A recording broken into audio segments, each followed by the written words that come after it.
दोस्तों जय हिंद। मैं हूं रवि शुक्ला और आप हमारे साथ देख रहे हैं द न्यू भारत की तरफ से हम उम्मीद करते हैं आप जहां भी हैं स्वस्थ हैं, मस्त हैं और व्यस्त हैं। द न्यू भारत की तरफ से आज हम लेकर के आए हैं रविवार की शाम टीएनबी महाभारत कथा, जो कि द न्यू भारत और कौशलम ट्रस्ट के संयुक्त तत्वावधान में आयोजित की जाती है। और आज इस खास कार्यक्रम में हमारे साथ एक बार पुनः जुड़ रही हैं आदरणीय लीना मेहंदले जी और मधुकर सिधै जी। आप दोनों का द न्यू भारत के इस पटल पर स्वागत है। और जिस तरह से हम इस कार्यक्रम का आगाज, इसका शुभारंभ करते हैं शंखनाद के साथ में, हमारे साथ मधुकर सिधै जी हैं। वे शंखनाद करते हुए इस कार्यक्रम को आगे बढ़ाते हैं। तो मैं निवेदन करूंगा मधुकर जी से कि वे आज के इस कार्यक्रम का शंखनाद करें। सभी श्रोताओं को, रवि जी को और लीना मेंढल जी को मेरा राम राम। आज का श्लोक है, पहले मैं प्रार्थना बोलूंगा, बाद में शंखनाद होगा और उसके बाद आज का श्लोक है वो सरस्वती वंदना बोलते हैं अब उसको। या कुंदेन्दु तुषार हार धवला, या शुभ्र वस्त्रावृता, या वीणा वरदंड मंडित करा, या श्वेत पद्मासना, या ब्रह्माच्युत शंकर प्रभृतिभिर देवैः सदा वंदिता, सामां पातु सरस्वती भगवती निश्चेषु जाड्यापहा। शंखादौ चंद्र दैवत्यम, कुक्षो वरुण देवता, पृष्ठे प्रजापतिश्चैव, अग्रे गंगा सरस्वती, त्रैलोक्ये यानि तीर्थानि, वासुदेवस्य चाज्ञया, शंखे तिष्ठन्ति विप्रेन्द्र, तस्मात् शंख प्रपूजयेत्। त्वं पुरा सागरोत्पन्नो, विष्णुनां विधृतः करे, नमितः सर्वदेवेश्च, पांचजन्य नमोस्तुते। ओम पांचजन्याय विद्महे, पावमानाय धीमहि, तन्नः शंख प्रचोदयात्। ओम शंखाय नमः।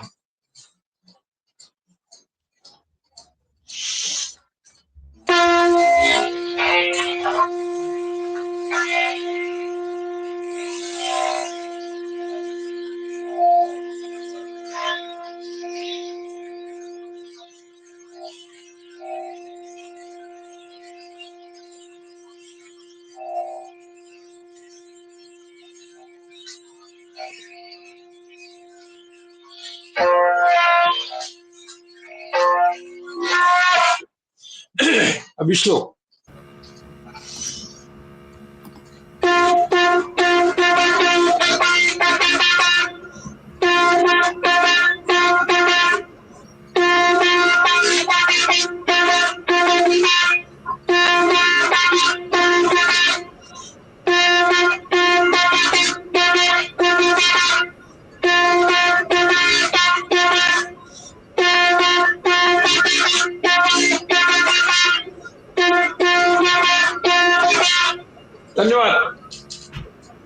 धन्यवाद सर।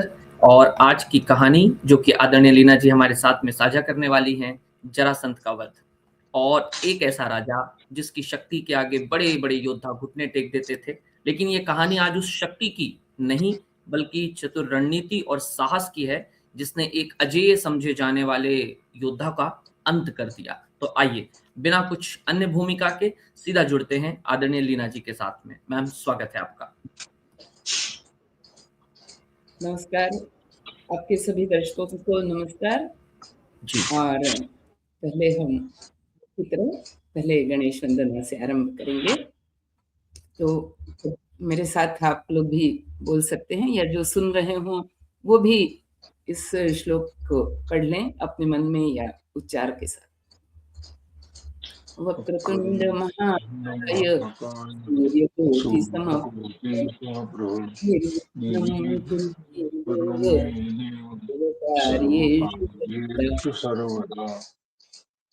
श्री कृष्ण के लिए त्वमादिदेवः पुरुषः पुराणः, त्वमस्य विश्वस्य परं निधानं, वेत्तासि वेद्यं च परं च धाम, त्वया ततं विश्वमनन्तरूप।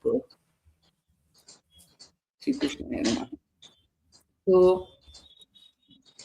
आज बात ऐसी है कि हमने महाभारत की कथानक को आगे बढ़ाते हुए 25 भाग जब हमने समाप्त किए तो हम वहां आके पहुंचे जहां युधिष्ठिर को एक अपना अलग राज्य मिल गया है। भले वो हस्तिनापुर का राज्य ना हो, लेकिन उसका अपना एक राज्य हो गया है और इसका नाम है इंद्रप्रस्थ। तो अब बहुत सारी घटनाएं इस बीच में घटी हैं जिनको छोड़ करके मैं आज जरासंध की कथा पर आई हूँ। इसके पीछे एक छोटा सा कारण है, वो भी मैं दर्शकों को बता देती हूँ कि अभी 1-2 दिन पहले की बात है, किसी ने मेरे से थोड़ी सी बहस की और इस बात पर बहस की कि यदा यदा हि धर्मस्य ग्लानिर्भवति भारत, है ना, अभ्युत्थानम धर्मस्य तदात्मानं सृजाम्यहम्। तो उन्होंने कहा कि ऐसा कौन सा अधर्म जो फल फूल रहा था उस समय कि कृष्ण को जन्म लेना पड़ा। तो मैंने कहा क्यों? सबसे पहला तो अधर्म स्वयं उसके मामा ने किया था कि उसने कृष्ण के माता पिता को बंदी बना दिया था।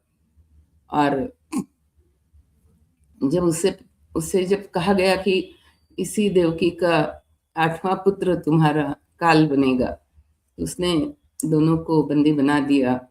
बल्कि उसने देवकी के पहले 6 पुत्रों को या 7 पुत्रों को, 6 पुत्रों को एक्चुअली मार भी दिया। तो ये सब क्या क्रूरता नहीं थी, अधर्म नहीं था? तो उन्होंने कहा हाँ वो तो ठीक है, लेकिन एकाध अधर्मी तो पृथ्वी पर सदा ही विराजमान होते हैं। तो फिर मैंने कहा कि नहीं, तो दुर्योधन क्या था? उन्होंने कहा दुर्योधन तो बाद में आया ना। दुर्योधन जन्म लेगा और फिर वो इस तरह से अधर्म करेगा, ये तो बात की बात है। लेकिन कृष्ण ने तो पहले मतलब जो परमात्मा है उसने तो पहले सोचा होगा कि मुझे यहाँ पर आना है पृथ्वी पर। तो चलिए ठीक है, कंस हो गया, दुर्योधन हो गया। और तो फिर मैंने कहा कि ऐसा है कि एक लंबी लिस्ट है ना। तो और वो जो लंबी लिस्ट है उसमें से ऐसा नहीं है कि हर एक का वध केवल और केवल कृष्ण ने ही किया। जो उसके साथ जो सबसे अधिक जो दुष्ट प्रवृत्तियों का या अन्यायी राजाओं का विनाश करने वाले जो थे वो पांडव थे। और ये अगर हम कहें कि परमात्मा का पृथ्वी पर आगमन एक योजना के अंतर्गत होता है, एक उद्देश्य के लिए होता है, एक लक्ष्य के लिए होता है, और वो लक्ष्य है अधर्म का नाश हो और धर्म की पुनर्स्थापना हो, या अगर धर्म कहीं गिरता हुआ दिखाई पड़ रहा हो, पराजित होता हुआ सा लग रहा हो, तो उसको हम पुनः स्थापित करें। ये अगर योजना है तो उस योजना में कई और भी सहायक होते हैं। जैसे जब हम राम की कथा सुनते हैं तो उसमें ये कहा गया है कि राम की कथा में ये हम अक्सर पढ़ते हैं कि जब ये तय हुआ कि राम जन्म लेंगे, अवतार लेंगे, मतलब विष्णु अवतार लेंगे राम के लिए, राम के रूप में, और ताकि रावण का वध हो सके। तो उस समय भगवान शंकर ने स्वयं कहा, हालांकि रावण उनका बड़ा भक्त है लेकिन वो अधर्मी है, इसलिए शंकर ने स्वतः ये कहा कि अगर आप राम के रूप में जन्म ले रहे हैं तो आपकी सहायता के लिए मैं हनुमान के रूप में मैं अवतार लेता हूँ। तो इसलिए हम हनुमान जी को शिवांश भी कहते हैं। तो जैसे उस समय कृष्ण ने जन्म लिया, ऐसे ही पांडवों का जन्म भी एक हम कहें तो उसी लक्ष्य को सामने रख करके उसी कारण से हुआ है। तो फिर मैंने सोचा कि आज का विषय हम बीच का बहुत सारा भाग थोड़ा सा जंप करते हुए आज हम पहले जरासंध की कथा पर आते हैं और फिर बाद में लौट करके जाएंगे जो दूसरा जो पीछे छोड़ करके आए हैं। तो अब ये जो जरासंध की जन्म की कथा है, ये भी बहुत ही अद्भुत इसका जन्म है। और हम देखते हैं कि महाभारत में अद्भुत जन्मों वाली ही पूरी की पूरी हमें लोग मिलते हैं। तो जरासंध भी, और एक बात और है, ये जितने भी अद्भुत जन्म वाले लोग हैं, ये अपने आप में बहुत ही अधिक शक्तिशाली, बहुत सामर्थ्यवान सारे लोग हैं। भले वो कृष्ण हो, वो अर्जुन हो, वो दुर्योधन हो, है ना, भीष्म हो, कर्ण हो, तो ये सारे के सारे बहुत ही अद्भुत जन्मों वाले लोग हैं। उसी तरह से जरासंध भी एक बहुत अद्भुत जन्म वाला एक राजा है। और कैसा राजा है? तो ये मगध का राजा है। और मगध में एक जमाने में इसके पिता बृहद्रथ राज्य किया करते थे। बड़े ही शांत स्वभाव के अच्छे एक प्रजाहित वाले राजा, और बाकी पूरी सुख सुविधा, संपत्ति, ऐश्वर्य सारा उनके राज्य में था। लेकिन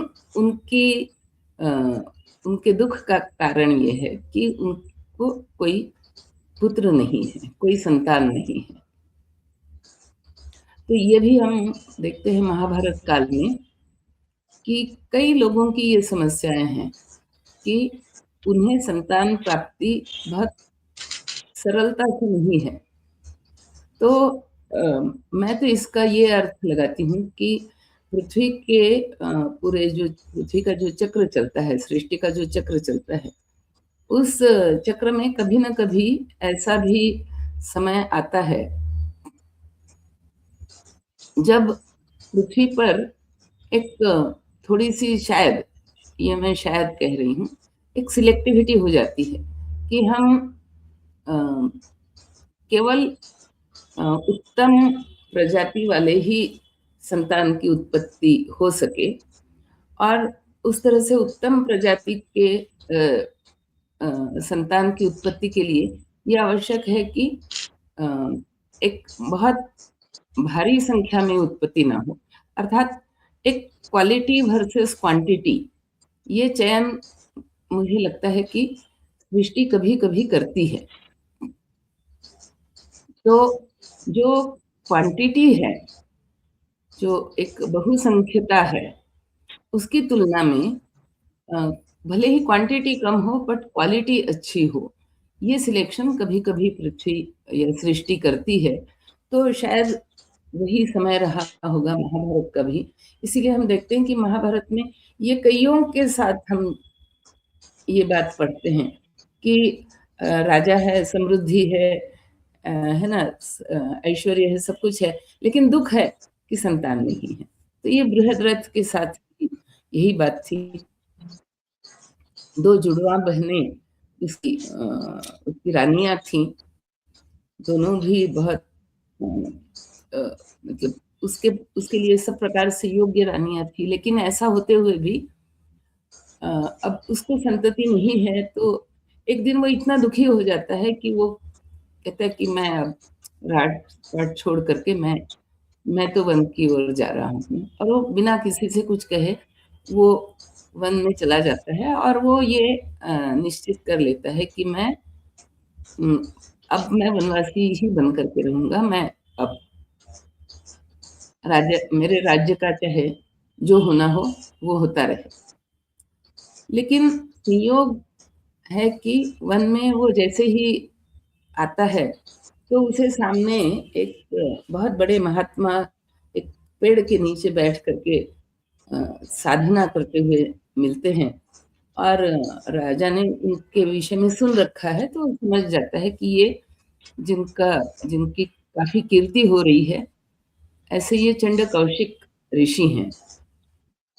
तो राजा उनको प्रणाम करता है और निवेदन करता है कि मैं तो आपकी शरण में आया हूँ, मैं भी वन में ही रहूँगा, क्योंकि मुझे संतति नहीं हो रही है।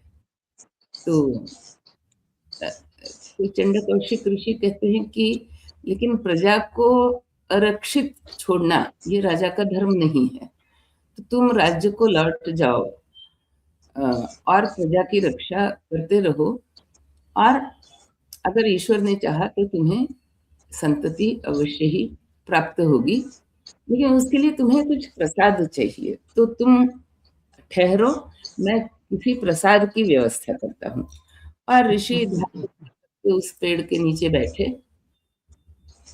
तो वर्णन है कि हालांकि उस समय आम के आम के फल लगने का ऋतु नहीं है, लेकिन फिर भी एक आम इस पेड़ से टपक पड़ता है और वो बड़े तेजस्वी आम है, चमक रहा है। तो ऋषि उस राजा को देते हैं ये आम और कहते हैं कि ये फल ये अपनी पत्नी को भक्षण कराओ, तो तुम्हें अवश्य संतति की प्राप्ति होगी। राजा वापस आता है। अब इसकी जो दोनों रानियां हैं वो दोनों आपस में जुड़वा बहनें हैं। दोनों का आपस में बहुत प्रेम है और दोनों का पति के साथ भी बहुत प्रेम है और पति का भी दोनों के साथ बहुत प्रेम है। तो ये बृहद्रथ क्या करता है कि उस फल को आधे काट करके दोनों को वो फल खिला देता है और कहता है कि ऋषि का प्रसाद है, तो हमें संतति की प्राप्ति होगी, हमें अब उसके लिए प्रतीक्षा करनी चाहिए। तो ये बात हो गई। अब दोनों गर्भवती भी रह जाती हैं। एक ही साथ दोनों की प्रसव पीड़ा शुरू होती है और राजा उनका इंतजाम करके, प्रसव का इंतजाम करके राजा कहीं दूसरी जगह है। दोनों रानियां एक साथ हैं और उनके साथ दाइयां लगी हुई हैं और दोनों ही एक ही साथ बच्चे को जन्म देती हैं, लेकिन बच्चा कैसा है? पत्नी का बच्चा है, एक रानी का बच्चा है जिसके केवल दाहिने भाग के अंग हैं, मतलब आधा, ऐसा लगता है कि वो किसी ने बिल्कुल काट दिया हो बीच से। तो ऐसे अगर किसी को काटा जाए तो दायां हाथ है, दाएं आंख है ना, दायां कान है, दायां पैर है, तो शरीर का दायां भाग उस एक रानी के गर्भ से उत्पन्न होता है, दूसरी रानी के गर्भ से बायां भाग उत्पन्न होता है। और हालांकि उसमें जीव है, वो मृत नहीं है, लेकिन दोनों रानियां इतनी घबरा जाती हैं कि वो दाई से कहती है कि कोई इसको लपेटो दोनों को और जा करके कहीं फेंक के आ जाओ और जल्दी से जाओ ताकि लोगों में ज्यादा ये समाचार ना फैले। तो दाई भी जल्दी जल्दी में दोनों जो शिशु अर्ध शिशु है उनको उठा करके बाहर राजमहल से बाहर एक कूड़ेदान में उनको फेंक के आ जाती है। संयोग है कि वहां से एक राक्षसी जा रही है जिसका नाम है जरा। वो देख रही है कि क्या मुझे कोई खाने की वस्तु मिल सकती है, तो उसे गंध आती है कि कहीं कोई मनुष्य प्राणी है यहाँ पर। तो खोजती है तो देखती है कि ये दो टुकड़े हैं। वो सोचती है कि अच्छा, ये ऐसे टुकड़े तो लगता तो है कि ये जुड़ सकते हैं, तो दोनों को जोड़ती है और जैसे ही दोनों को जोड़ती है तो वो बालक जीवित हो जाता है, एक पूर्ण बालक जीवित हो जाता है। जीवित तो वो था ही, लेकिन वो एक बालक के रूप में आ जाता है। और ये राक्षसी देखती है कि जैसे ही वो एक बालक हो जाता है तो जो अब तक उसे लग रहा था कि ये दोनों हल्के हैं वजन में, वो अचानक से बहुत भारी हो जाता है। और ये राक्षसी सोचती है कि अब मैं इसे ले जा करके अपने स्थान पर ले जा करके इसे बैठ करके आराम से खाऊं, ये संभव नहीं दिखता है। और शायद मैं इसे खा पाऊँ ये भी मुझे संभव नहीं लगता है, क्योंकि ये बिल्कुल वज्रांग है, मतलब वज्र के समान इसके अंग हैं और वो बालक भी रोने लगता है ज़ोर-ज़ोर से। अ, तो जैसे ही बच्चे के रोने की आवाज़ आती है राजमहल के अंदर, तो सारे लोग दौड़ पड़ते हैं कि कौन है बच्चा जो रो रहा है। और जब सारे लोग देखते हैं, तो जब इन सभी को आते हुए देखती है, तो वो राक्षसी जो है, वो तत्काल अपना रूप बदल करके एक युवती का रूप धारण कर लेती है। और जब सभी आते हैं तो फिर वो राजा को कहती है कि हे राजा, तुम इस बालक के पिता हो और ये तुम्हारा पुत्र है। और किसी कारण से ये अ, वो पूरा नहीं बताती है, लेकिन वो बताती है कि मैंने अब इसे जोड़-जाड़ करके ठीक कर दिया है। बाद में रानियाँ बताती है राजा को कि क्या हुआ था। तो तुम इस ले जाओ और मैं राक्षसी हूँ, ये वो बता देती है कि मैं राक्षसी हूँ, जरा मेरा नाम है और ये बालक भी मेरे नाम से जाना जाएगा, इसका नाम होगा जरासंध, जिसे जरा ने साधा हो, संधि कर दी हो, वो जरासंध। और वो ये कहती है कि उम, मैं राक्षसी हूँ, लेकिन मैं कई रूपों में मनुष्यों के द्वारा पूजी भी, और उसमें मेरा एक रूप है गृह देवी। तो जो भी मनुष्य अपने घर की दीवार पर एक गृह देवी की चित्र बना के उसे बाल-बच्चों समेत दिखाएगा, ऐसे घर से मैं उत्पन्न होती हूँ। तो बृहद्रथ सोचता है कि मैंने तो ये चित्र अपने दीवार पर इसलिए बनवाया था कि मेरे दुःख का कारण था कि मुझे संतति नहीं है। तो उसने अपने दीवार पर एक चित्र बनवा दिया था कि जिसमें एक युवती है, उसके साथ कई छोटे बच्चे हैं। लेकिन अब वही जो है उसके सुख का कारण बनता है और ज़रा उसे बोलती है कि तुम इस बच्चे को रखो और ये बहुत बड़ा सम्राट होगा और अजेय भी होगा। फिर उस बालक के जन्म की कथा सुनकर के चंड-कौशिक ऋषि भी आ जाते हैं। वो भी बालक को बहुत तरह से आशीर्वाद देते हैं और कहते हैं कि ये रुद्र का उपासक होगा, ये बहुत दान धर्म करेगा, बहुत बड़ा सम्राट होगा। लेकिन इसके साथ कुछ न कुछ दुष्प्रवृत्तियाँ जुड़ी रहेंगी। तो वो दुष्प्रवृत्तियाँ क्या हैं? तो ख़ैर वो तो बताते नहीं हैं ऋषि। कई बार ये कहा जाता है कि आप किसी का भविष्य जब देखो तो उसमें जो बुरी बात आपको दिख भी रही हो, लेकिन उसको तुरंत प्रकट नहीं करना चाहिए। तो लेकिन बृहद्रथ को बहुत आनंद होता है और फिर जैसे वो बच्चा बड़ा होता है तो बृहद्रथ उसको राज्य सौंप करके फिर निकल जाता है अपनी पत्नियों के साथ। और इस प्रकार जरासंध राजा बनता है और उसके मन में ये भाव है कि मुझे किसी न किसी तरह से रुद्र को रुद्र को प्रसन्न करके मुझे अ, अमरत्व चाहिए या अजेयता चाहिए या जो भी है। हालाँकि वो बहुत ही सामर्थ्यशाली है, एक तरह से वो पूरी तरह से अजेय ही है। तो लेकिन उसको इतनी एक ललक है। अब यहीं पे बात आती है कि अ, कौन-सा अधर्म था, ये जो मुझे पूछा गया कि क्या अधर्म था, कौन अधर्मी थे? तो अधर्म कैसे मन में प्रवेश करता है कि एक राजा जिसको ये सारा अपने पिता से विरासत में प्राप्त है, उसको बल भी प्राप्त है, सामर्थ्य प्राप्त है, सब कुछ प्राप्त है, लेकिन वो बल पाने के बाद अब उसकी चाह क्या है?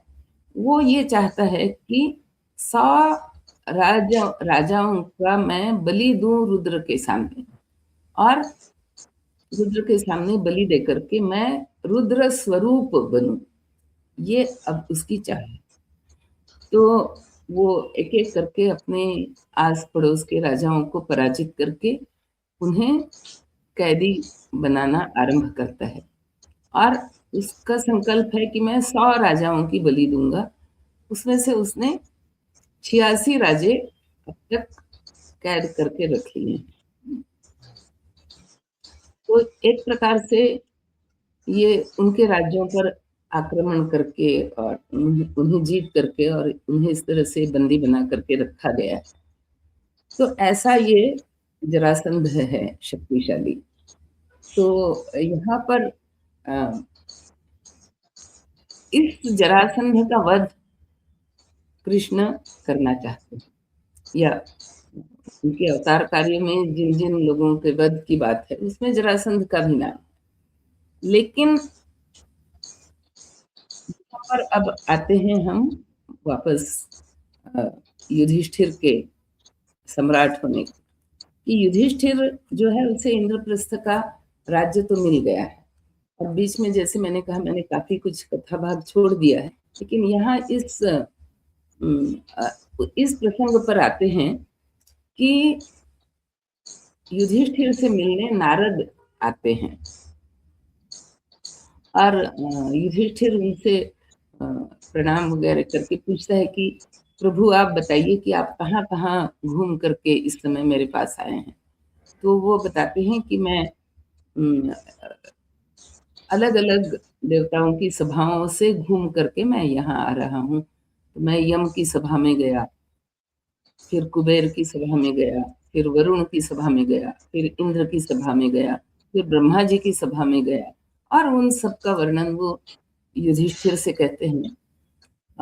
तो वो सारा वर्णन सुन करके युधिष्ठिर कहता कि मेरे मन में ये शंका है कि इसमें कई ऐसे राजाओं के नाम गिनाए जो कि इन सभाओं में आपने उन्हें उपस्थित देखा, मतलब पृथ्वी से मृत्यु के बाद, और वे अलग अलग सभाओं में आपने देखे।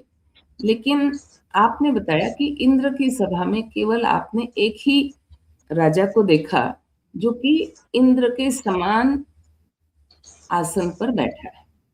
मतलब बाकी राजा भी इंद्र की सभा में, लेकिन इंद्र के समकक्ष आसन पर बैठा हुआ एक ही राजा है और वो राजा है हरिश्चंद्र। तो ऐसा क्या कारण है कि हरिश्चंद्र जो है वो इंद्र के साथ समकक्ष होकर के सभा में बैठा है। तो हम बाद में हरिश्चंद्र की कथा पर भी आएंगे जो कि नारद जी ने युधिष्ठिर को बताई। वैसे हरिश्चंद्र की कथा हमें मार्कंडेय पुराण में भी मिलती है, अन्य कई जगहों पर मिलती है। तो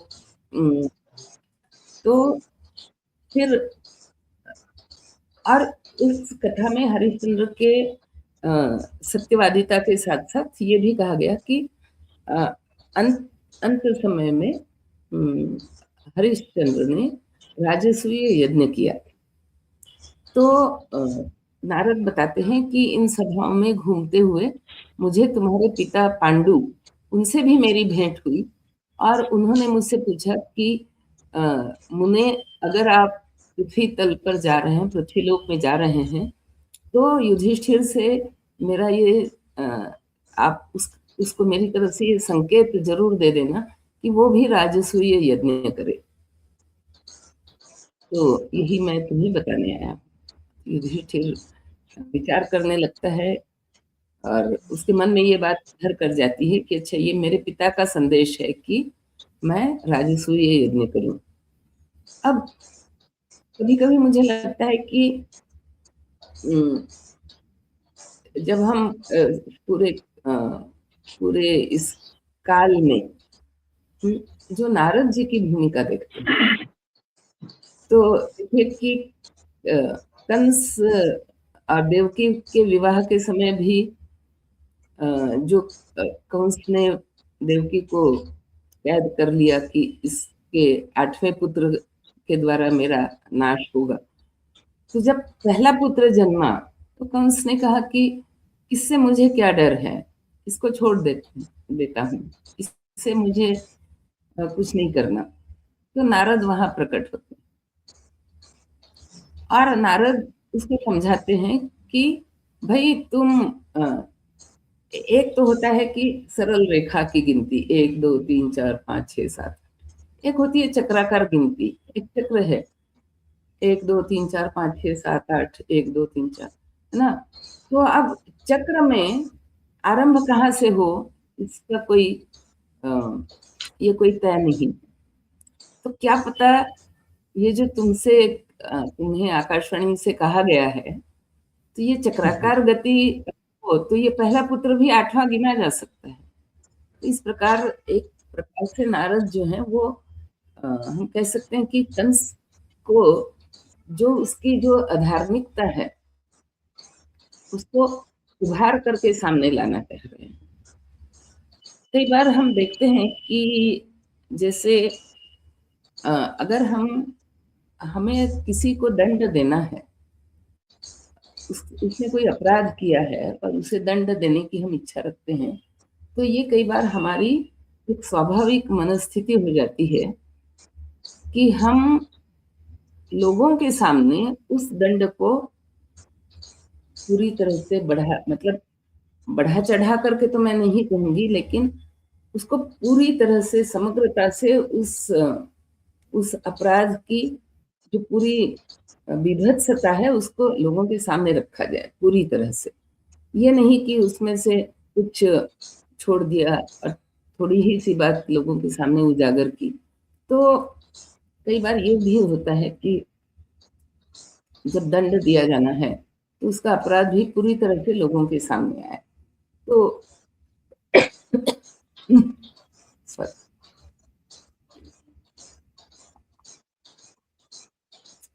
तो कभी मुझे लगता है कि नारद जी जो पांडु का संदेश लेकर के आए हैं युधिष्ठिर के पास, कहीं ऐसा तो नहीं कि नारद जी ने खुद ही ये सोचा हो कि अब युधिष्ठिर को मुझे समझाना है, या कहिए कि उकसाना है, या कहिए कि बढ़ावा देना है, उत्साहित करना है, जो भी शब्द आप कहें, कि ये राजसूय यज्ञ करे, स्वयं को सम्राट घोषित करे। तो इसलिए नारद आकर के उसे ये संदेश दे रहे हैं। क्योंकि कई बार मैं ये सोचती हूँ कि हालांकि उस जमाने में बहुत बहुत सारे दूसरे भी बड़े बड़े साम्राज्य थे। भीष्म स्वयं, या भीष्म के पिता हैं शंतनु, उनकी उन्होंने राजसूय यज्ञ किया हो ऐसा कहीं महाभारत में नहीं है। द्रुपद जो कि एक बहुत बड़ा राजा है, उसने नहीं किया है। जो कंस के पिता उग्रसेन, उनका भी नाम आता है कि वे भी बहुत बड़े राजा थे, बहुत विशाल उनका राज्य था, लेकिन उन्होंने भी नहीं। तो मतलब उस पूरे काल में आगे या पीछे किसी ने राजसूय यज्ञ किया हो ऐसा वर्णन नहीं दिख रहा है। हालांकि राजे बहुत बड़े बड़े राजा उस समय भी हुए थे। स्वयं जरासंध ने भी कभी राजसूय यज्ञ का विचार नहीं किया। तो और कृष्ण ने भी, या जो द्वारका में जो कृष्ण हैं या कृष्ण के बड़े भाई हैं बलराम, उनके यहाँ इतने सारे योद्धा हैं, लेकिन वे भी राजसूय यज्ञ नहीं किया है किसी ने। तो युधिष्ठिर के मन में ये एक बात आती है कि भाई मैं करूं ना करूं तो कैसे करूं, इसमें क्या कठिनाई होगी, मुझे सावध रहने की आवश्यकता है। तो बहुत सारा सोच विचार करके, भाइयों से पूछ करके, प्रजा से पूछ करके, अन्य लोगों की सलाह लेकर के अंत में युधिष्ठिर ये कहता है कि नहीं, इन सबका कोई मतलब नहीं है, मुझे सलाह करनी चाहिए कृष्ण से। तो वो द्वारका में अपना दूत भेजता है, कृष्ण को बुलावा भेजता है, तत्काल आकर के मिलो। और कृष्ण भी तत्काल उसे मिलने के लिए आ जाते हैं। और फिर युधिष्ठिर बताते हैं कि ये सारा प्रसंग है। तो अब आप बताओ कि मुझे क्या करना उचित है। तब कृष्ण ने युधिष्ठिर को ये जरासंध के जन्म की कथा सुनाई, जो मैंने थोड़ी देर पहले बताई। और ये कथा सुना करके कृष्ण ने कहा कि क्योंकि इस जरासंध अपने पिता का आशीर्वाद प्राप्त है, चंड कौशिक ऋषि का आशीर्वाद प्राप्त है, उस जरा राक्षसी है उसका आशीर्वाद प्राप्त है, तो और वो रुद्र का उपासक है, तो कुछ न कुछ रुद्र का भी उसे आशीर्वाद प्राप्त है। और जब तक उसका वध नहीं हो जाता तब तक तुम सम्राट होने की बात ही मत करो, और ना ही तुम सम्राट बन सकते हो, ना ही तुम राजसूय यज्ञ कर सकते हो। तो युधिष्ठिर कहता है कि वैसे तो हमने भी बहुत सुन रखा है कि जरासंध जो है वो अजेय है, तो उसको युद्ध में नहीं हराया जा सकता है, तो फिर तो मुझे उसको युद्ध में मतलब उसे अगर हराना है तो फिर क्या किया जाए। तो कृष्ण कहते हैं कि देखो, उसे युद्ध में इसलिए हराना संभव नहीं है कि उसकी सेना महाविशाल सेना है उसके पास। यदि सारे द्वारका की सेना को ले लिया जाए और सारी तुम्हारी सेना को भी ले लिया जाए, और हम मिल करके अगर जरासंध पर जो सेना के साथ सेना को हम भिड़ाने की बात करें, तो उसकी सेना जो है वो हम वर्षों तक उसकी सेना को हम लड़ते भी रहे तो भी उसकी सेना से हम पार नहीं कर सकते। तो जरासंध को सेना युद्ध में नहीं हराया जा सकता, लेकिन हाँ ये बात है कि उसे अपनी शक्ति पर, और खास करके जो वो मल्ल विद्या का वो बहुत बड़ा ज्ञानी है, तो उसे अपनी मल्ल विद्या पर बहुत अधिक गर्व है, और उसे द्वंद्व युद्ध का भी बहुत मतलब वो सबको ललकारता रहता है कि कोई मेरे साथ द्वंद्व करो द्वंद्व करो। तो उसे हराना है तो द्वंद्व से ही उसे हराया जा सकता है, और उसे हराने के लिए केवल मुझे लगता है कि आज के प्रसंग में केवल 4 ही व्यक्ति हैं जो उसे द्वंद्व में हरा सकते हैं, और कृष्ण ने ये 4 नाम स्वयं बताए हैं कि एक तो बलराम, दूसरा मैं स्वयं, तीसरा अर्जुन और चौथा भीम। तो द्वंद्व में जरासंध को हराया जा सके इसके लिए अब बलराम तो नहीं आएंगे आगे, लेकिन हम तीनों को ही कुछ व्यवस्था करके जाना पड़ेगा और जरासंध को द्वंद्व के लिए ललकारना पड़ेगा। अब युधिष्ठिर बड़ा चिंतित कि 2 तो उसके प्रिय भाई हैं, फिर भी भीम और अर्जुन उसे समझाते हैं कि नहीं, अगर कृष्ण ने हमारी शक्ति को इस तरह से आंका है तो सही ही होगा। तो इस तरह से तीनों प्रस्थान करते हैं, और हम भी प्रस्थान करेंगे।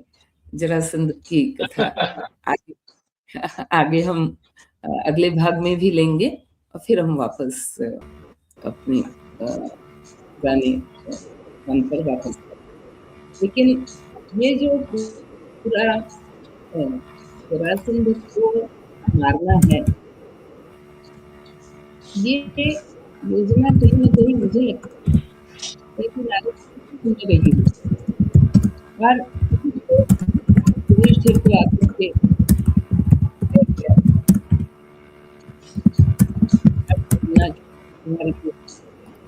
ये यत्न करो। पांडु के नाम से संदेश आता है, उसे हरिश्चंद्र की कथा सुनाई जाती है, उसे बताया जाता है कि हरिश्चंद्र ने भी राजसूय यज्ञ किया था इत्यादि। तो ये सारा एक प्रकार से ऐसा है कि जरासंध के वध के लिए ये पूरी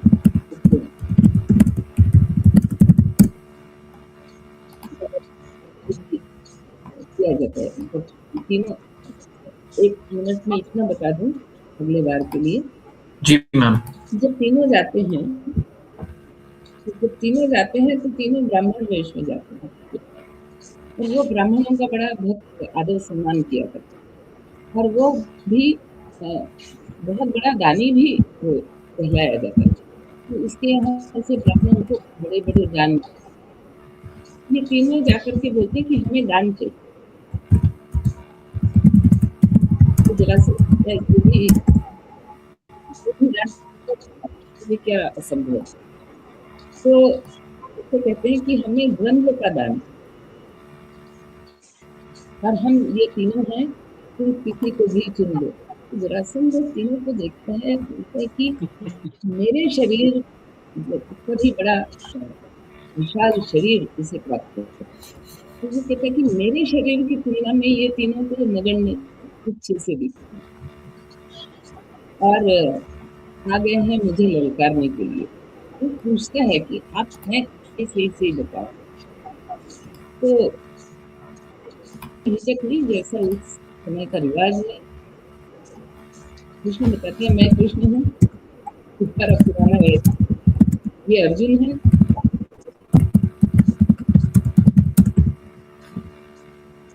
है जो तुमने कंस का वध किया है, जो कि मेरा दामाद है, लेकिन इन दोनों का मेरे से क्या वैर है? इन पर तो कभी मैंने अभी आक्रमण नहीं किया या इनकी तरफ कुछ देखा नहीं, कुछ नहीं।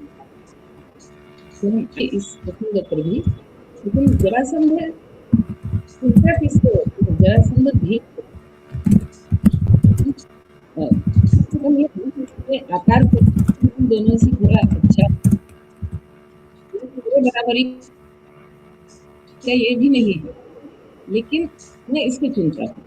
और ये भी युक्ति से इसको भी चुनवा दिया गया, भीम का सिलेक्शन।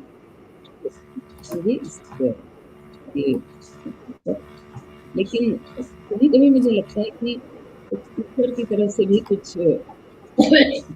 जब ऐसे अधर्म जब फैल रहा हो और उसे धर्म की स्थापना करनी हो, तो खुद का वचन है कि मुझे धर्म की स्थापना करने के लिए मैं पृथ्वी पर जन्म लेता हूँ, तो ऐसे थोड़े ही जन्म लेता हूँ, तो साथ पूरी सेटिंग करके ही जन्म लेता हूँ। और ये नारद का जो प्रसंग है, ये मुझे लगता है कि वो इस सेटिंग का एक उदाहरण है। आज रुकते हैं। बिल्कुल, दर्शकों को नमस्कार। बहुत बहुत धन्यवाद मैम इस सुंदर सी कथा के लिए। और हम इस कथा के साथ में इसके अगले एपिसोड में भी जुड़ेंगे, और जिस उत्सुकता को आपने तैयार किया है, मुझे लगता है कि उस उत्सुकता के साथ ही हम अगले कार्यक्रम में पहुंचेंगे। और जिस तरह से आपने वर्णन किया, उसके साथ जुड़ी छोटी छोटी कहानियों को या प्रसंगों को उसके साथ जोड़ा, चाहे वो हरिश्चंद्र की हो, राजा हरिश्चंद्र की हो, या नारद मुनि के बारे में हो, या अन्य प्रकार की, वो लोगों को एक अलग संदेश देता है। तो मुझे लगता है कि आज की इस कथा के साथ में लोग अगली कथा, अगले भाग तक के लिए प्रतीक्षा करेंगे। मैं आप दोनों का धन्यवाद देते हुए उन दर्शकों का शुक्रिया अदा करता हूं जिन्होंने अभी सुना और जो बाद में इस कार्यक्रम को सुनेंगे। मिलते हैं अगले कार्यक्रम में ठीक इसी विषय के साथ में, तब तक के लिए ले रहे हैं विदा। धन्यवाद, जय हिंद, राम राम। राम राम। सभी दर्शकों को राम